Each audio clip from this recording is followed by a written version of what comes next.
Hello people, hope you are doing well. आज हम लोग सीआरपीसी में एक नया चैप्टर शुरू करने जा रहे हैं, चैप्टर 12। ठीक है, जिसमें हम लोग कुछ इंपॉर्टेंट सेक्शंस को डिस्कस करेंगे। तो इसमें सबसे पहला सेक्शन जो कि बहुत इंपॉर्टेंट है वो है सेक्शन 154, जो कि हमें एफआईआर के बारे में बताता है, फर्स्ट इन्फॉर्मेशन रिपोर्ट के बारे में बताता है।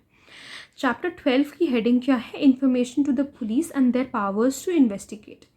पुलिस को इन्फॉर्मेशन कैसे मिल रही है और इनकी पावर्स क्या है इन्वेस्टिगेट करने की। नाउ सेक्शन 154 देखो, इन्फॉर्मेशन कॉग्निजेबल केसेस में और नॉन कॉग्निजेबल केसेस में कैसे दी जाती है। तो बहुत ही बेसिक सी बात है, शुरू से जब से सीआरपीसी उठाई होगी तब से ये बात शायद आपको रिलेट करके पढ़ाई गई होगी कि कॉग्निजेबल जो ऑफेंसेस होते हैं वो सेक्शन 154 में उनकी इन्फॉर्मेशन दी जाती है। यानी कि जो बहुत ही से ग्रीवियस ऑफेंसेस होते हैं उनकी जो इन्फॉर्मेशन है वो सेक्शन 154 में दी जाती है। जो नॉन कॉग्निजेबल ऑफेंस होते हैं, जो बहुत ही ऐसे ग्रीवियस नेचर के तो नहीं होते, बहुत ऐसे सीरियस नेचर के भी नहीं होते, सो उनकी इन्फॉर्मेशन सेक्शन 155 में दी जाती है, जिसे हम लोग एनसीआर या फिर नॉन कॉग्निजेबल रिपोर्ट भी कहते हैं। तो सबसे पहले तो यही याद करना बहुत ज़रूरी है कि कॉग्निजेबल ऑफेंसेस की रिपोर्ट जो होती है वो सेक्शन 154 में दी जाती है, जैसे हम लोग एफआईआर कहते हैं, और नॉन कॉग्निजेबल ऑफेंसेस की जो रिपोर्ट होती है वो सेक्शन 155 में दी जाती है, जैसे हम लोग एनसीआर या फिर नॉन कॉग्निजेबल रिपोर्ट कहते हैं। Now what is FIR? ये एफआईआर होती क्या है? So FIR is an information about commission of a cognizable offence. ये एक इन्फॉर्मेशन है कि कोई कॉग्निजेबल ऑफेंस कमिट हुआ है। सबसे पहले जब कोई ऑफेंस कमिट होता है, कोई कॉग्निजेबल ऑफेंस कमिट होता है, तो सबसे पहले इंसान जाकर के एफआईआर लिखवाता है। सो ये फर्स्ट होती है इन पॉइंट ऑफ टाइम। ठीक है, इसेंशियल्स क्या हैं एफआईआर के जो आप लोगों को पढ़ना ज़रूरी है क्योंकि ये पूछ लिया जाता है। सो इन्फॉर्मेशन, सबसे पहली बात तो कि ये क्या है, तो ये इन्फॉर्मेशन है about cognizable offence which is given to officer in charge of a police station. आप किसी स्टेशन में गए तो आपने एसएचओ को जाकर के एफआईआर लिखवाई, अपनी बात कही। देखो, इन्फॉर्मेशन जो है ओरल में भी हो सकती है और राइटिंग में भी हो सकती है, लेकिन अगर ओरल है तो जो पुलिस ऑफिसर है उसको राइटिंग में रिड्यूस करेगा। तो ये शैल है, यहाँ पर डिस्क्रिशन भी नहीं है पुलिस ऑफिसर की, चाहे तो हाँ ठीक है लिख लेंगे, ऐसा वाला नहीं है। अगर आपने ओरली उसको कोई चीज़ डिस्क्राइब की है तो पुलिस ऑफिसर तुरंत के तुरंत उसको राइटिंग में रिड्यूस करेंगे। Now should be signed by the informant. हाँ, यहाँ पर दो चीज़ें इंपॉर्टेंट हैं जो कि मैंने रेड पेन से भी लिखा है, ये पॉइंट छूट गया था, रेड टू द इन्फॉर्मेंट। देखो, वो जो इन्फॉर्मेशन जो एफआईआर लिखवाई है आपने वो आपके सामने पढ़ी भी जाएगी। जो पुलिस ऑफिसर ने या कांस्टेबल ने नोट करी है वो आपके सामने पढ़ी भी जाएगी और वो आपसे साइन कराई जाएगी। लिखी कहाँ जाती है? Written in general diary of police station, format prescribed by state government. एक जनरल डायरी होती है पुलिस स्टेशन में, उस पर ये एफआईआर लिखी जाती है, जिस डायरी का फॉर्मेट स्टेट गवर्नमेंट प्रिस्क्राइब करती है। Copy of the information shall be given free of cost to the informant. ये जो इन्फॉर्मेशन की कॉपी है, एफआईआर की कॉपी है, वो फ्री ऑफ कॉस्ट, फ्री में देनी चाहिए इन्फॉर्मेंट को जिसने इन्फॉर्म किया है। ऑब्जेक्टिव क्या है एफआईआर लिखवाने का या एफआईआर लिखने का? क्यों इस एफआईआर को इंट्रोड्यूस किया गया सीआरपीसी में? So it sets criminal law in motion. देखो, एक बार अगर एफआईआर चली गई तो समझ लो कि कोई कॉग्निजेबल ऑफेंस कमिट हुआ है, भाई कॉग्निजेबल ऑफेंस में ही पुलिस ऑफिसर एफआईआर लिखेंगे, तो क्रिमिनल लॉ एक मोशन में आ जाता है कि भाई अब सारे प्रोसीजर शुरू हो जाएंगे क्रिमिनल लॉ का। एक ये जो फर्स्ट स्टेप जो है एफआईआर का वो हो गया। ठीक है, gives early information about offence. सबसे पहले भाई एफआईआर लिखवाई जाती है तो जल्दी इन्फॉर्मेशन मिल जाती है किसी भी ऑफेंस के बारे में। एक केस था सोमा भाई वर्सेस स्टेट ऑफ गुजरात। ये केस इंपॉर्टेंट है, हालांकि इसके बाद ये टेलीफोनिक मैसेज पे एक और केस आया था, उसको भी पढ़ना बहुत ज़्यादा इंपॉर्टेंट है। इस केस में सिर्फ इतना कहा गया कि टेलीफोनिक मैसेज अगर किसी ने किया है किसी कॉग्निजेबल ऑफेंस के बारे में तो उससे भी हम लोग एफआईआर ही कहते हैं, लेकिन इस चीज़ को इलेबोरेट किया गया है इस केस में जो अभी हम लोग आगे पढ़ेंगे। फ़िलहाल के लिए इतना याद करना ज़रूरी है कि ये बात जो टेलीफोनिक मैसेज के बारे में दी गई है ये इस केस में दी गई थी सोमा भाई वर्सेस स्टेट ऑफ गुजरात में। अब एक प्रोविजो है सेक्शन 154 में जो कि जनरली हम हमेशा पढ़ते हुए आए हैं, हमें पता ही है, लेकिन यहाँ पर याद करने वाली बात यह है कि किस अमेंडमेंट से ऐड हुआ था, मतलब ये प्रोवाइजो किस अमेंडमेंट से ऐड हुआ था। So added by amendment 2013 and further amended in 2018। तो 2 बार अमेंडमेंट हो गया इसमें, 2013 में हुआ था और फिर 2018 में हुआ। तो इसमें बेसिकली सिर्फ इतना कह रहा है कि जो भी ऑफेंसेस विमेन के अगेंस्ट होते हैं आईपीसी में, अगर उसकी एफआईआर लिखनी है तो वो एक विमेन पुलिस ऑफिसर ही रिकॉर्ड करेगी, या फिर कोई विमेन ऑफिसर, या तो कोई विमेन कांस्टेबल, या फिर कोई विमेन पुलिस ऑफिसर, ये तो हमें पता ही है। ठीक है, तो ये एक प्रोवाइजो है यहाँ पर। आप जैसा कि मैंने बताया, आप अमेंडमेंट ज़रूर याद रख लेना कि कभी ऐड हुआ था। फिर बात आती है फर्दर प्रोवाइड्स कि अगर विमेन के अगेंस्ट कुछ भी हुआ है, ठीक है, मतलब कोई ऑफेंसेस अगर कमिट हुए हैं एज पर the IPC, so is alleged to have been committed or attempted, is temporarily or permanently mentally or physically disabled, या तो वो टेम्परली परमानेंटली है या फिर मेंटली और फिजिकली डिसेबल्ड है। ठीक है, मतलब टेम्परली मेंटली डिसेबल्ड है, परमानेंटली मेंटली या फिजिकली डिसेबल्ड है, उस अगर ऐसा कुछ है, अगर वो डिसेबल्ड है, सो वैसी जो इन्फॉर्मेशन है shall be recorded by police officer at the residence of the person seeking to report और एट एनी कन्वीनियंट प्लेस। तो जब ऐसा कोई पर्सन है, कोई डिसेबल्ड विक्टिम है, तो वो जो इन्फॉर्मेशन रिकॉर्ड करी जाएगी पुलिस ऑफिसर के द्वारा, वो उसके घर पर करी जाएगी, या तो घर पर करी जाएगी या फिर कोई ऐसा कोई कन्वीनियंट प्लेस है तो वहाँ पे करी जाएगी, और वहाँ पर इंटरप्रेटर या फिर कोई स्पेशल एजुकेटर भी प्रेजेंट होंगे। और ये जो है इसको वीडियोग्राफ्ड होना, ये जो इन्फॉर्मेशन पुलिस ऑफिसर लेंगे ये इसको वीडियोग्राफ्ड होना ज़रूरी है। फिर officer incharge refuses to record FIR. अब आप एफआईआर लिखवाने गए और एसएचओ ने मना कर दिया कि जाओ मैं नहीं लिखता एफआईआर, फिर क्या करोगे आप? तो agreed to send substance of information in writing by post to SP, superintendent of police. अब आप क्या करोगे? राइटिंग में अपनी एफआईआर लेकर के उसको पोस्ट कर दोगे किसके पास? सुपरिटेंडेंट के पास, जो कि सेक्शन 154 सब सेक्शन 3 में बताया गया है। देखो, अगर जो एसपी है वो सेटिस्फाई होते हैं कि ये जो इन्फॉर्मेशन है इससे कोई कॉग्निजेबल ऑफेंस डिस्क्लोज हो रहा है, कोई कॉग्निजेबल ऑफेंस सामने आ रहा है कि भाई कोई कॉग्निजेबल ऑफेंस हुआ है, तो वो दो चीज़ें कर सकते हैं, मतलब दो में से कोई एक चीज़ कर सकते हैं। या तो वो इन्वेस्टिगेशन को डायरेक्ट कर दें, यानी कि पुलिस ऑफिसर को कहें, एसएचओ को कहें कि आप भाई इन्वेस्टिगेट करिए इस मामले में, या फिर खुद इन्वेस्टिगेट करें, तो वो दो चीज़ें कर सकते हैं। Now if SP doesn't act on such info, अब अगर सुपरिटेंडेंट ने भी आपकी बात नहीं सुनी, उस इन्फॉर्मेशन पे एक्ट नहीं किया, तब क्या रास्ता बचता है? तो रास्ता बचता है जो कि बताया गया है सेक्शन 156 सब सेक्शन 3 में, कि आप मजिस्ट्रेट को जो है इन्फॉर्मेशन दे सकते हो, मतलब एप्लीकेशन दे सकते हो, एंड मजिस्ट्रेट अब क्या करेंगे? इन्वेस्टिगेशन डायरेक्ट करेंगे। Now mandatory registration of FIR, ये जो दो केसेस हैं ये बहुत इंपॉर्टेंट हैं, जो कि है Lalita Kumari versus state of UP and state of Haryana versus Bhajan Lal. देखो, वर्ड शैल यूज़ किया गया है अंडर सेक्शन 154। ठीक है, शैल का क्या मतलब है कि पुलिस ऑफिसर का कोई डिस्क्रिशन नहीं है कि वो लिखेगा इन्फॉर्मेशन एफआईआर या नहीं लिखेगा।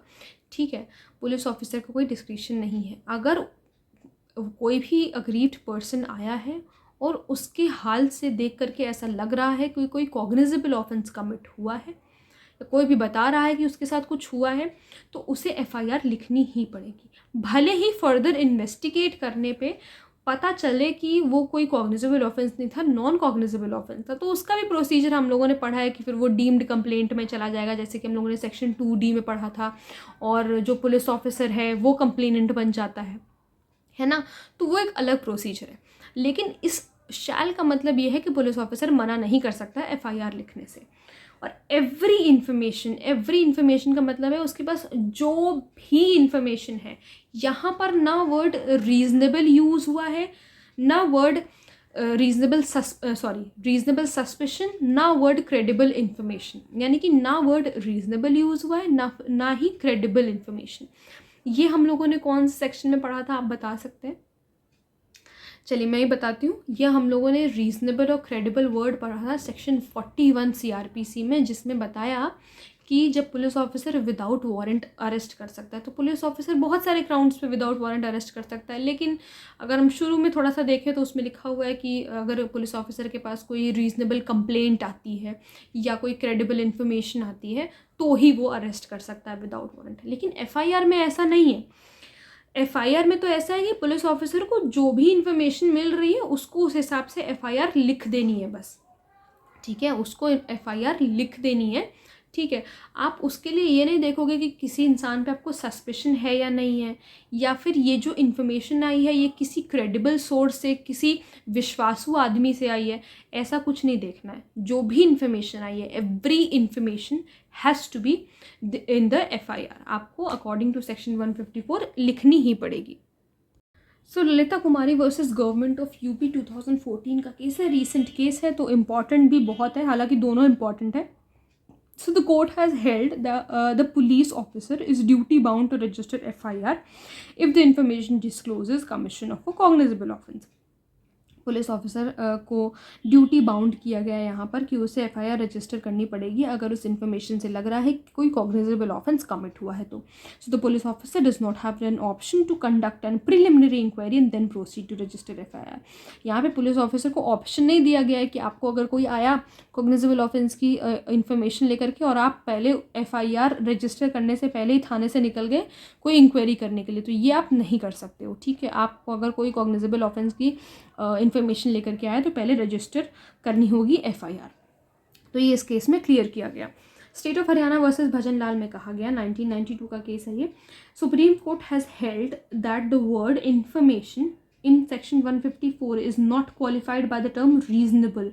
जैसे कि मैंने आप लोगों को बताया ना कि जैसे सेक्शन 41 में लिखा हुआ है रीजनेबल कंप्लेंट या क्रेडिबल इन्फॉर्मेशन या रीजनेबल सस्पिशन, ये सब नहीं लिखा है सेक्शन 154 में। सो वर्ड इन्फॉर्मेशन को हम लोग ऐसे नहीं देख सकते हैं कि ये रीजनेबल इन्फॉर्मेशन होगी तभी पुलिस ऑफिसर कोई एक्शन लेगा। नहीं, कोई भी इन्फॉर्मेशन अगर डिस्क्लोज कर रही है कि कोई कॉग्निजेबल ऑफेंस हुआ है, किसी का मर्डर हुआ है, तो आपको तुरंत से FIR लिखनी है। It is clear that police has that no discretion is given to the police to lodge the FIR। इससे क्लियर हुआ है कि पुलिस ऑफिसर को कोई डिस्क्रिशन नहीं दिया गया, यानी कि पुलिस ऑफिसर यहाँ पे अपनी मनमानी नहीं कर सकते कोई कि वो FIR लॉन्च नहीं करेंगे। Now delay in lodging FIR से भी रिलेटेड एक केस है, Palani versus state of Tamil Nadu का, 2020 का केस है ये। सो यहाँ पर कोर्ट ने कहा कि it is the duty of the prosecution to satisfactorily explain the delay. अगर कोई डिले हुआ है FIR को लॉन्च कराने में, कोई डिले हुआ था FIR को लॉन्च करने में, तो यहाँ पर जो प्रोसिक्यूशन को ये जो डिले है इसको एक्सप्लेन करना पड़ेगा। ठीक है, now a mayor delay in registration of FIR can not be a ground of throwing away the prosecution case. अब मान लो कि FIR को FIR का रजिस्ट्रेशन कराने में या FIR को रजिस्टर करने में देर हुई है, ठीक है, लेकिन ये सिर्फ एक ग्राउंड नहीं हो सकता कि हम प्रोसिक्यूशन के केस को लेंगे ही नहीं। ठीक है, कोर्ट ने कहा कि ठीक है, हम मान रहे हैं कि डिले हुआ है केस को FIR को रजिस्टर होने में, लेकिन इसका ये मतलब नहीं है कि हम प्रोसिक्यूशन केस को सुनेंगे ही नहीं। ठीक है, लॉन्ग एंड अनएक्सप्लेनेबल डिले में क्रिएट डाउट और raise suspicion as to how the incident has happened. लेकिन बहुत दिन का ऐसे डिले है, जैसे मान लो कि ऑफेंस अगर अभी कमिट हुआ है और अब आप 2 साल बाद आ रहे हो FIR कराने, तो ऐसे थोड़ी होता है। ठीक है, तो यहाँ पर ये जो काफ़ी समय का जब डिले हो जाता है तो फिर थोड़ा सा ये एक डाउट क्रिएट कर देता है या एक शक पैदा कर देता है कि किस तरीके से इंसिडेंट हुआ है, क्या कहीं कोई एविडेंसेस को टैम्पर करने में तो नहीं लगा था, कोई एविडेंसेस को डिस्पोज ऑफ करने में तो नहीं लगा था। तो ये सारी चीज़ें एक डाउट या फिर एक सस्पिशन कोर्ट के लिए क्रिएट हो जाता है। तो ये इस केस में कहा गया। लेकिन अगर थोड़ा बहुत ऐसे डिले हुआ है तो इसका मतलब ये नहीं कि प्रोसिक्यूशन के केस को लिया ही नहीं जाएगा। हालांकि अगर बहुत लंबा डिले है तो उसका भी मतलब ये नहीं है कि प्रोसिक्यूशन के केस को लिया ही नहीं जाएगा, कोर्ट उसको थोड़ा सा और बारीकी से देखेगी। ठीक है, now talking about the evidentiary value of FIR। सबसे पहली बात तो कोई सब्सटैंटिव पीस नहीं है एविडेंस का। देखो, कैटेगरी हो सकती है किसी पर्सन की, मतलब कुछ पर्सन की जो कि FIR को रजिस्टर कर रहे हैं। 2 कैटेगरी हैं, उन 2 कैटेगरीज को हम लोगों ने फर्दर भी डिवाइड किया है। सो नॉन अक्यूज्ड है। नॉन अक्यूज्ड का जो FIR है वो कॉन्ट्रडिक्शन के लिए यूज़ हो सकता है, सेक्शन 145 इंडियन एविडेंस एक्ट, और कोरैबोरेशन के लिए भी यूज़ हो सकता है, section 157। So now it can corroborate and show the previous fact said by him in FIR to impeach his credit. Okay, now accused के मामले में क्या हो सकता है, कन्फेशन हो सकता है, जो कि सेक्शन 25 इंडियन एविडेंस एक्ट ठीक है, या फिर नॉन कन्फेशन हो सकता है जो कि एडमिसिबल होता है अंडर सेक्शन 8 या फिर section 32 sub section 1 dying declaration है ना, section 21 of Indian evidence act, इस तरीके से। Now this is the case of telephonic message which I was talking about, कि ये उसका थोड़ा सा इलेबोरेट करेगा उस केस को, सोमा भाई वाले को। सो केस है Siddharth Vashisht alias Manu Sharma versus state, यानी कि एनसीटी ऑफ दिल्ली 2010 का केस है ये। Supreme Court held that phone calls made immediately after an incident to the place constitutes as FIR। देखो, कोई अगर फ़ोन कॉल तुरंत किया गया है किसी इंसिडेंट के बाद, जैसे किसी का मर्डर हुआ है, उसके 1 सेकेंड बाद या 1 मिनट बाद ही किसी का कॉल आया है उस कॉग्निजेबल ऑफेंस का इन्फॉर्मेशन देने के लिए, तो उससे तो हम मानेंगे as a FIR only when they are not vague and scripted. अब जैसे मर्डर अभी हुआ है, तुम 2 दिन बाद कॉल कर रहे हो, तो तुमने मतलब पूरी तैयारी कर ली, मतलब हम ऐसा मान सकते हैं कि मर्डर शायद हुआ ही ना हो, आप झूठी इन्फॉर्मेशन दर्ज करा रहे हैं, झूठा FIR दर्ज करा रहे हैं, तो वो वेग नहीं होनी चाहिए, ठीक है, और स्क्रिप्टेड भी नहीं होनी चाहिए इतना। अगर मर्डर अभी हुआ है, आज हुआ है, तो अब 2 दिन बाद क्यों कॉल कर रहे हो, ठीक है ना। Calls purely for the reason of getting the police to the scene of crime do not necessarily constitute the FIR। सिर्फ कॉल इसलिए करी गई है कि पुलिस को ऐसे क्राइम सीन पे इन्वॉल्व किया जाए, तो वो चीज़ FIR को कॉन्स्टिट्यूट नहीं करती है, वो चीज़ FIR नहीं होगी, ठीक है। तो आई होप आप लोग को सेक्शन 154 अच्छी तरीके से समझ में आया होगा। अगर कोई प्रॉब्लम है तो please let me know in the comment section, और अगर आप लोग किसी टॉपिक पे वीडियो देखना चाहते हैं तो वो भी प्लीज़ आप मुझे ज़रूर बताइएगा। Thank you so much.